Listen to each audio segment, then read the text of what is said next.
Aron, oedd rili angen y fuddugoliaeth yno chi heno. Mae rai bod yna dimlad enfawr o ryddhad gyda'r triphwynt ar ôl y gêm yna. Ie, roedd ddim yn haws i ddod yma.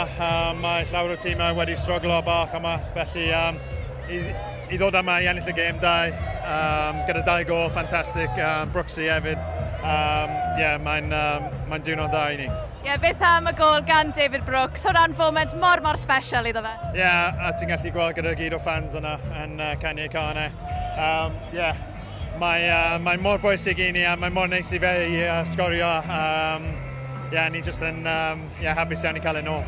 Just y gloi Aron, ddest ti off y ca anaf, yw popeth yn oce? Ie, bach o precaution, ond rwy'n gwybod fydd roedd e mynd i bod yn tîmyn bach o effort yn y ail hanner, oherwydd maen nhw'n chwarae eitha direct a pethau fel yna, felly rwy ddim yn cymryd enw siawns. So bydd popeth yn iawn am y penwythnos. Aron, diolch am damser, diolch yn fawr.